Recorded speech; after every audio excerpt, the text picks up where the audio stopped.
विजातीय और स्वगत तीनों भेद नहीं है। संसार में, साकार में ये तीनों भेद चलते हैं क्योंकि इनका संग है। परमात्मा असंग है, तो संग तीन प्रकार का है: सजाति संग, विजाति संग और स्वगत संग। सजाति यानी अपने समान जाति वाला, ब्राह्मण सजाति हो गए। ब्राह्मण वैश्य या ब्राह्मण शूद्र, ये विजाति हो गए। और इसी प्रकार स्वगत में जैसे कि अपने ही हाथ पैर अलग अलग अंग हैं, स्वगत अपने अंतर्गत। परमात्मा अखंड होने से, एक होने से सजाति संबंध, क्योंकि दो होना चाहिए ना समान, तब जाकर सजाति होता है। कहते ना, ये हमारे सजाति बंधु हैं, ये हमारे विजाति हैं। तो अब विजाति भी तब बने जब कोई दूसरा हो, ब्रह्म से भिन्न कोई दूसरी जाति वाला। ब्रह्म एक ही तो जाति वाला है, तो इसलिए उसका किसी से विजाति संबंध भी नहीं है। और निराकार है, इसलिए उसका स्वगत संबंध भी नहीं। जैसे हमारा आँख से संबंध है, कान से मेरी आँख, मेरा कान, मेरा हाथ, मेरा मुख, मेरा किडनी, मेरा लीवर, ये हमारा अपने से संबंध है।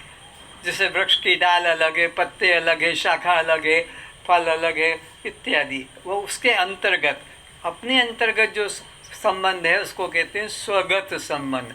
अपने से भिन्न जाति वाले को विजाति और अपनी जात वाले को सजाति।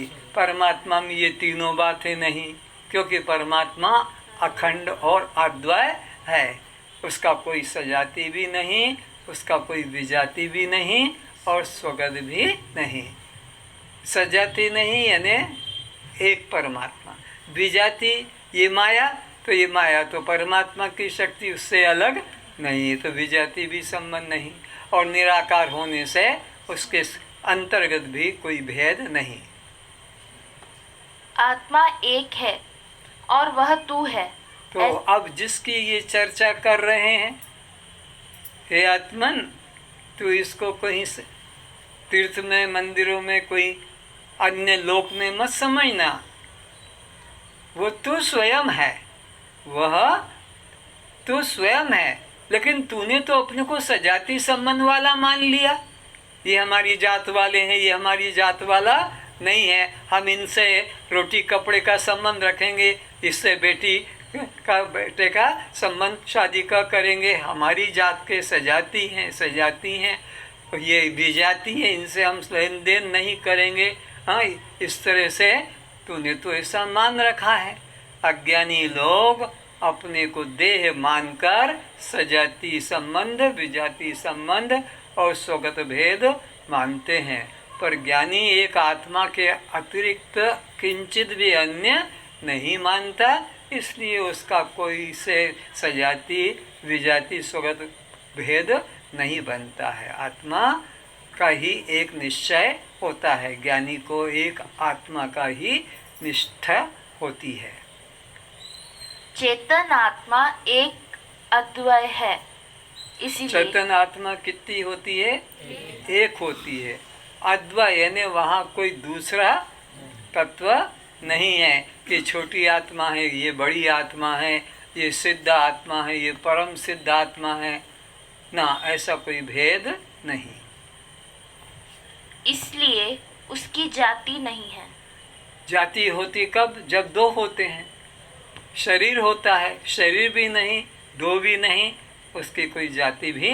असली आत्मा अद्वय अकेला है। जीव ईश्वर भेद तो अविद्या माया उपाधि से कल्पित हुआ है।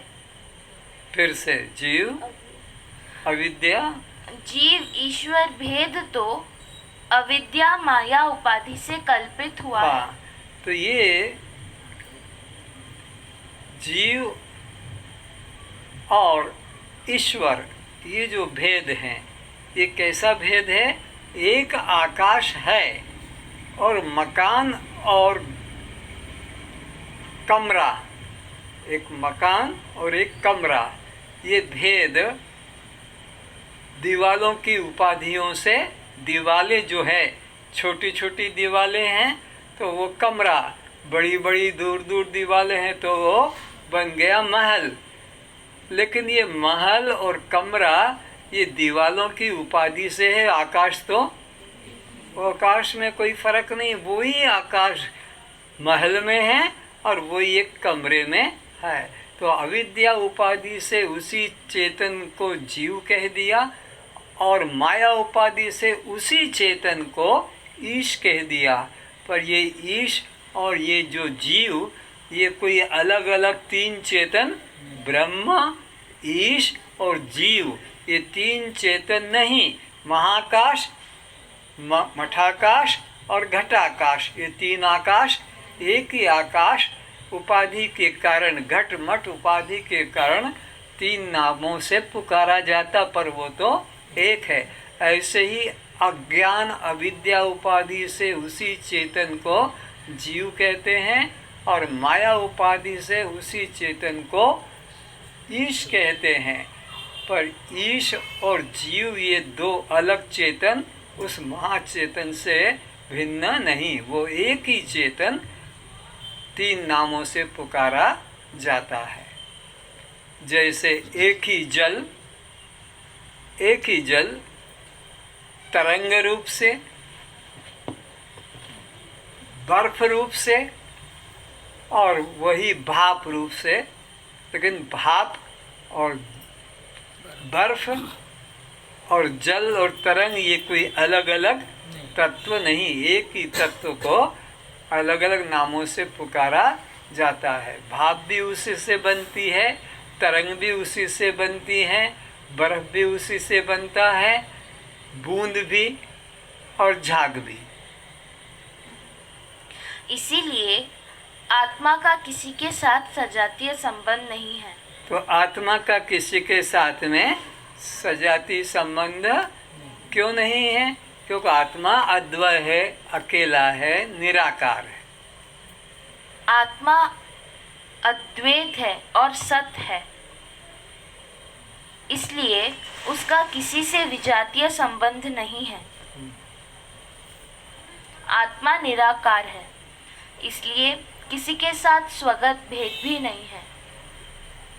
आत्मा असंग अशरीरी होने से उसमें ब्राह्मण का अन्य ब्राह्मण से संबंध जैसा सजातीय भेद नहीं है।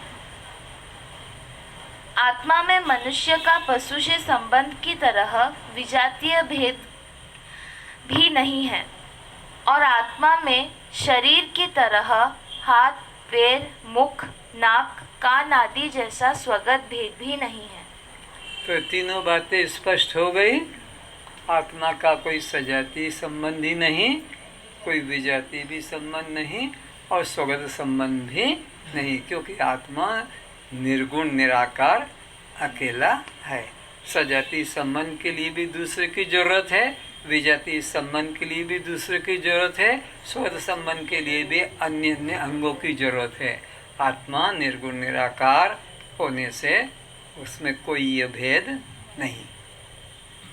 आत्मा एक अखंड है, वह आत्मा मैं हूँ, ऐसा निश्चय करना ही मुक्ति है। बस इतना ही काम है, करना कुछ भी नहीं है, निश्चय करना है। कितना स्पष्ट कह दिया कि वह आत्मा मैं हूँ, बस यही निश्चय करना है। तो अब मैं उसमें हो गया तो फिर इसमें मैं नहीं रहूँगा, मैं अकेला हूँ। इसमें जब तक तुम जुड़े हो तब तक उसमें तुम्हारा मुख से बोलना पाखंड ढोंग मात्र है, बिल्कुल ढोंग मात्र है कि शिवोहम, बार बार में शिवोहम, आते जाते शिवोहम, और मान रहे हो कि मैं स्त्री हम, पुरुष हम, ब्राह्मण हम, क्षत्रिय हम, और बोल रहे हो शिवोहम शिवम। तो यह कभी कल्याण को प्राप्त नहीं होगा।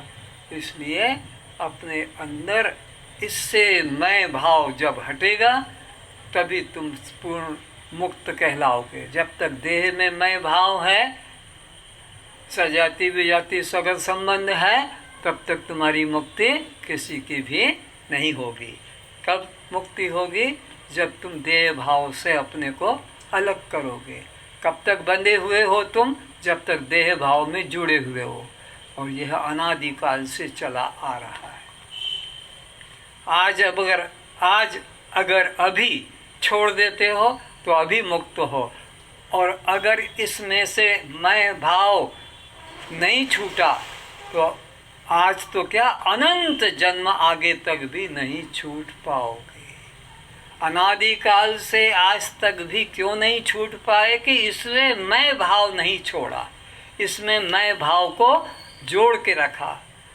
और अगर आज अभी छोड़ देते हो तो अभी तुम मुक्त हो, और नहीं छूटेगा तो अनंत जन्म तक भी तुम फिर इसी में बंधे रहोगे। मुक्ति ज्ञान का फल नहीं है। आत्मा एक अखंड है, वह आत्मा मैं हूँ। यदि फल मानेंगे तो कारण कार्यता सिद्ध होगी। तो आत्मा किसी का कार्य नहीं, आत्मा का कोई कारण, जैसे हमारे शरीर का कारण हमारे माँ बाप हैं, तो वे कारण हैं और ये कार्य हो गया। तो आत्मा में इस प्रकार का कोई कारण नहीं है। आत्मा अकारण है, आत्मा का कोई कारण नहीं है। अगर कारण से फिर कार्य होगा तो उसका फिर फल होगा। आत्मा ज्ञान का फल नहीं है कि ज्ञान से, आत्मज्ञान से ही मुक्ति मिलती है।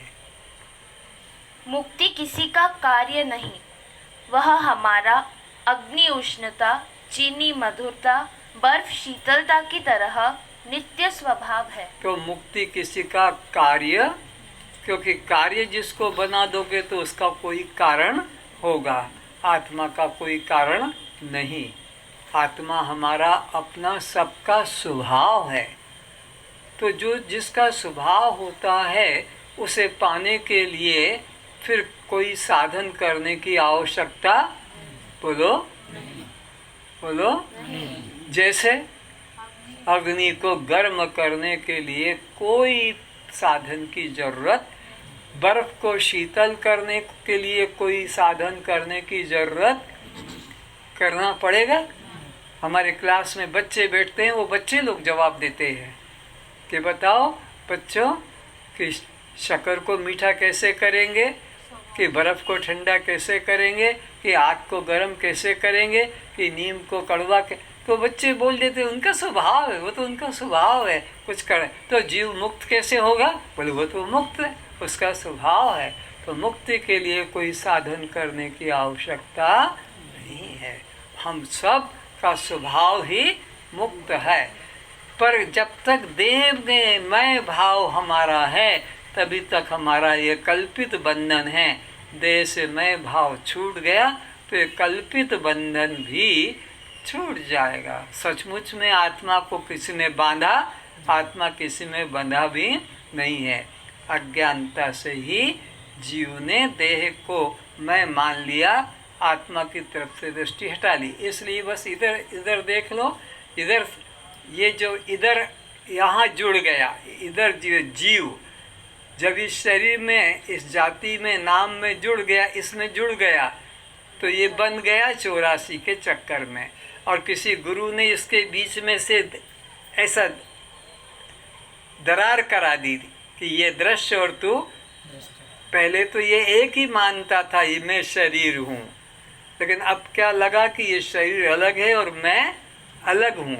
तो अब जीव आत्मा ईश्वर का अंश होने से, अंशी से अलग, अब ये एक हो ही थे, एक ही है, लेकिन इधर इसने अपने मन को जोड़ दिया। किसमें? किसमें जोड़ दिया? शरीर में। तो ये बंधन 84 का लग गया। और अगर गुरु कृपा से इसने देह से मैं भाव हटा लिया और इसमें मैं भाव कर लिया, किसमें? ब्रह्म में, जिसका अंश है। अगर अंश अहंकार करे, अगर अंश अहंकार करे तो अपने अंशी में करेगा। अगर प्रतिबिंब अहंकार करे सूर्य का प्रतिबिंब जल में पड़ा है, तो वो अगर अहंकार करे तो इस पानी के बर्तन में अहंकार करेगा तो ये उसकी नासमझी है। प्रतिबिंब कहाँ से आया है? बिंब से। तो प्रतिबिंब अहंकार करे तो बिंब का करे, तो जीव भी इसी प्रकार अहंकार करे तो किसका करे? जिसका अंश है। ये अंशी और यह अंश, तो अंश इसमें अहंकार करे, ये मुक्त है, ये मुक्त है, था, है और रहेगा। लेकिन जब तक इधर जुड़ा रहेगा, बंधन है, था, है और रहेगा। तो अब गुरु सत्संग में क्या करता है? इसको इससे तादात्म्य तोड़कर इसमें एकत्व निश्चय करा देता कि तू यह है, तू यह है, तू यह नहीं, तू यह नहीं, तू यह है। इधर का अहंकार निकालकर इधर जोड़ने का है। हमारा ईगो, हमारा अहंकार किसमें जुड़ा है? शरीर में। हमें मुक्ति चाहिए तो क्या करो? अहंकार को बदल कर इधर कर लो। वो पंजाबी में एक घटना बताई ना, बुल्ले शाह जाते हैं गुरु के पास कि हे गुरुदेव, मुझे ब्रह्म की प्राप्ति करा दो, मैं मूर्ख हूँ, ज़्यादा समझता नहीं, थोड़े में। तो उनके गुरु इनायत शाह जी खेत में अपना धान जगा रहे थे, हाथ में बंडल था धान का गुच्छा और एक एक करके लगा रहे थे। जाकर बुल्ले शाह ने प्रणाम किया और कहा, हे गुरुदेव, मुझे ब्रह्म का पाने का साधन बता दो। तो उन्होंने उसी वक्त पर ऐसे, ओ बुल्ले, रबका की पौना इधरों का चुपके इधरे लाओना, भाई इधरों का उठ यहाँ से लिया, एक लगा दिया। तो ये जो यहाँ पर जो अहंकार था दृश्य में, दृष्टा में ले आओ, ये दृष्टा का पद है, मैं यहाँ से सब देख रहा हूँ। ये माया का बॉर्डर है, ये जो है ना, यहाँ सारी कर्मेंद्री इधर, ज्ञानेंद्रियाँ इधर, सब प्राण इधर, सब इधर। तो ये इसको अवध भी कहते हैं, अयोध्या भी अवध भी। इधर माया नहीं, माया इधर है। तो यहाँ अहंकार कर लो, उसमें साक्षी में, दृष्टा में, इधरों का चुपके इधरों लाऊना। ये यहाँ पर जो मैं भाव जुड़ा है इसमें से निकालकर साक्षी में जोड़। आत्मा नित्य शुद्ध ज्ञान स्वरूप मुक्त है। तो आत्मा के बारे में और देह के बारे में दोनों बातें जान लो। अत्यंत मलिनो देहो, अत्यंत, जिससे और अधिक गंदा पृथ्वी पर कुछ भी नहीं, और निर्मल आत्मा, अत्यंत निर्मल आत्मा। तो अब इसमें किसके शुद्धि की बात करें? देह अत्यंत मलिन है और आत्मा कभी गंदा मलिन होता ही नहीं, तो किसकी शुद्धि की बात करें? तो आत्मा सबका कैसा है? अत्यंत शुद्ध है, शुद्ध बुद्ध है, उसमें माया मल स्पर्श भी नहीं करता है। आत्मा कभी बंधन को प्राप्त नहीं हुआ। बंध और मोक्ष दोनों मन के धर्म हैं। तो यह बंधन वास्तव में आत्मा में कभी था नहीं, है नहीं, किंतु अज्ञानता से बंधन मान लिया है।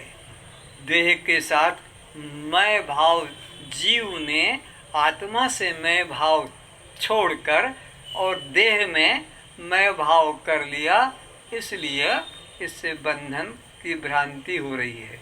तो गुरु क्या करता है? देह में से मैं भाव छुड़ाकर आत्मा में ही आत्मा भाव स्थापित करा देता है, कुछ और नहीं करता। गुरु क्या करता है? वृत्ति बदल देता है, दृष्टि बदल देता है। पहले तुम्हारी को उसने देह भाव से हटाने के लिए जीव भाव का अध्यारोप कर दिया कि तू देह नहीं, तू जीव है, तू देह नहीं, तू जीव है। फिर वही गुरु इस जीव भाव के भी अध्यारोप को हटाकर ब्रह्म में तुम्हारा अध्यारोप करा देता कि तू जीव नहीं, तू ब्रह्म है।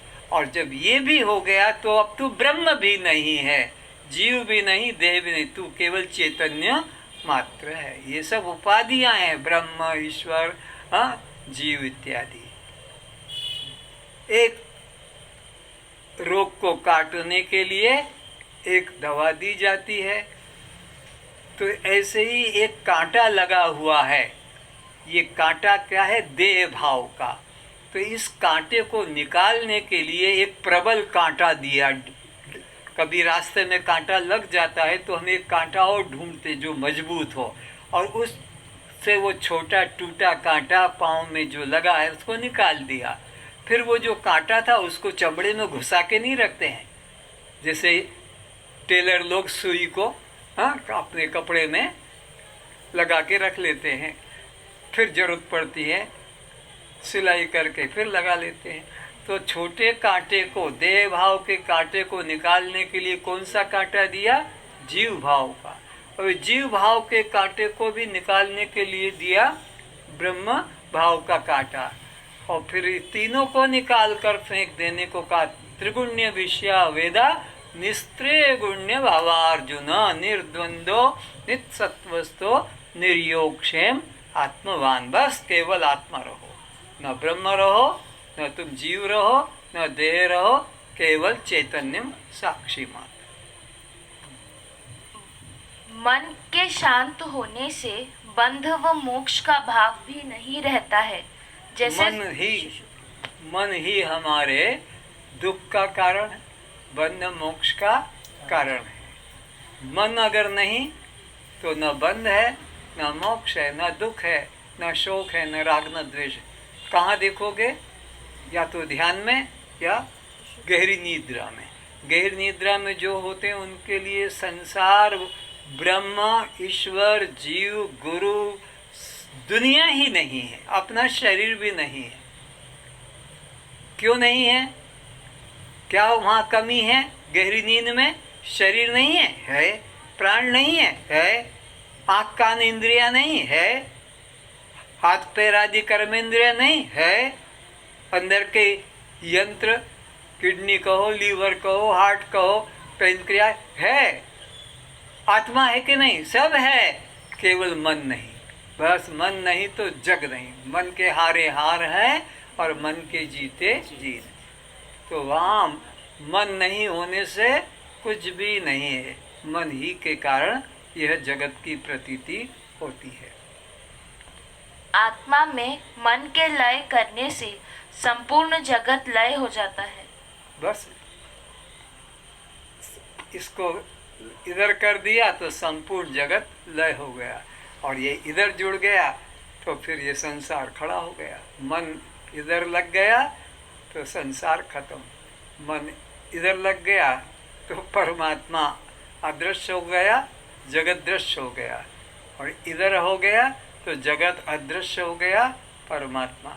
अज्ञानी के लिए जगत सत्य है, परमात्मा असत है। ज्ञानी के लिए परमात्मा सत्य है और जगत असत है। दोनों की दृष्टि का फर्क है। ज्ञानी जगत को परमात्मा देखता है और जगत को शून्य जानता है। अज्ञानी जगत को सत्य जानता है, परमात्मा को शून्य जानता है। यानी परमात्मा नाम की वस्तु नहीं। किसके लिए? अज्ञानी के लिए। और ज्ञानी के लिए जगत नाम की कोई वस्तु ही नहीं। अष्टावक्र जी मुक्ति का उपाय बता रहे हैं कि यह आत्मा समुद्र के समान है और यह जगत उसमें तरंग के समान है। तो कैसा एकता दिखा रहे हैं, अखंडता, व्यापकता दिखा रहे हैं अष्टावक्र जी। हे जनक, परमात्मा एक विराट, व्यापक, जितना भी दृष्टि जाती है समुद्र को देखो, पानी पानी पानी पानी दिखता है। तो परमात्मा कैसा है? विराट, समुद्र की तरह। और ये जगत क्या है? उसमें उठने वाली तरंग, ढेव, वेव्स मात्र है, पर वो तरंग उस जल से अलग नहीं है। तो इसी प्रकार ये जगत भी वही बना हुआ है, तरंग जैसे जल ही बनता है, जल से भिन्न तरंग नहीं। तो परमात्मा से भिन्न जगत भी, बल्कि सिया राम मैं सब जग जानी, और करऊं प्रणाम जोरी जुग पाणी। इसी प्रकार इस जगत को समझो परमात्मा का ही रूप है। अभी श्रद्धा ने जो भजन कहा था प्रारंभ में कि मुझ में राम, तुझ में राम, सब में राम समाया। तो एक राम के अलावा, एक चेतन के अलावा, एक परमात्मा के अलावा यहाँ अन्य कुछ भी, अन्य देखना ही पाप है, अन्य देखना ही पाप है। और वो ब्रह्म हत्या है। ब्रह्म हत्या, वो ब्रह्म हत्यारा है जो एक परमात्मा के अतिरिक्त कुछ अन्य मान लेता है। यानी ब्रह्म की अखंडता को नहीं मानना चाहिए, ब्रह्म की अखंडता में खंड नहीं मानना चाहिए। ब्रह्म अखंड है, पर जिसने अलग कुछ मान लिया तो खंड हो गया। अखंड से अब जैसे तुम्हारा भारत स्वतंत्र हुआ, लेकिन अब पाकिस्तान अलग हो गया, खंड हो गया। तो ऐसा परमात्मा से कुछ अलग होगा जो खंड होगा ना? परमात्मा से अलग कुछ है ही नहीं, हो सकता ही नहीं। तो परमात्मा एक अखंड सत्ता है, उससे भिन्न कुछ भी मानना पाप रूप हो जाएगा। तरंग, फेन, बुदबुद जैसे समुद्र रूप ही हैं, समुद्र से भिन्न नहीं। इसी तरह यह आकार नाम वाला संसार आत्मा से भिन्न नहीं।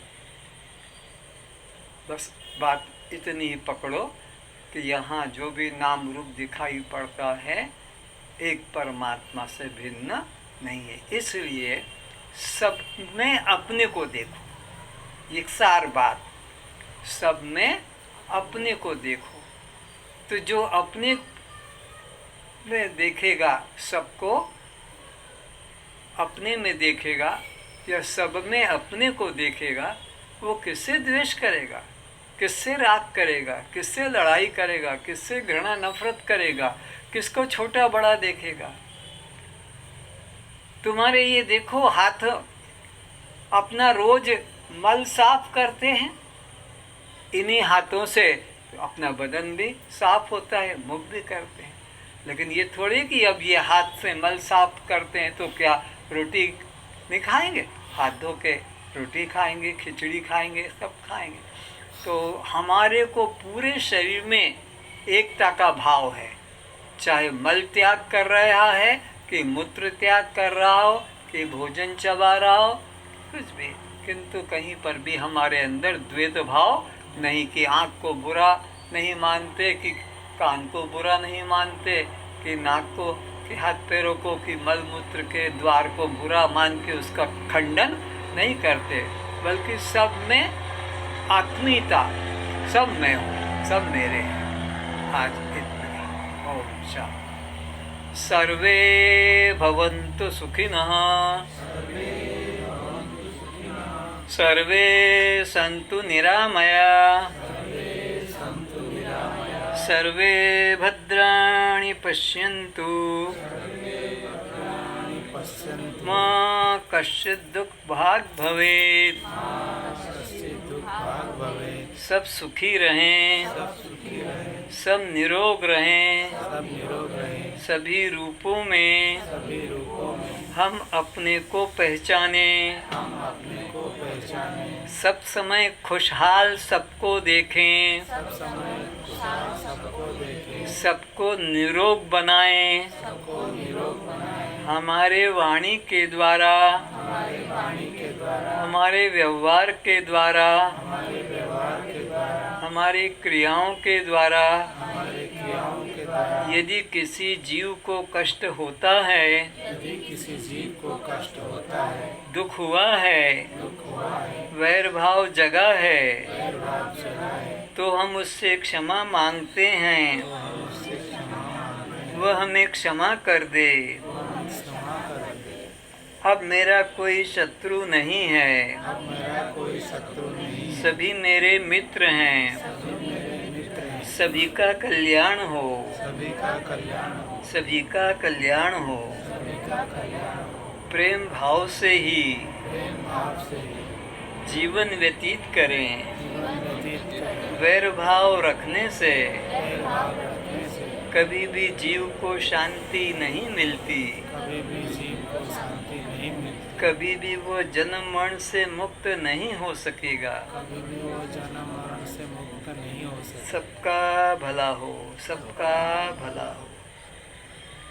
आज आपने मेरी बात को ध्यान से सुना, तो मैं इसके लिए बहुत सबका आभारी हूँ, और मेरे समझाने में कुछ त्रुटि हो गई हो तो उन शब्दों के लिए मैं क्षमा चाहता हूँ।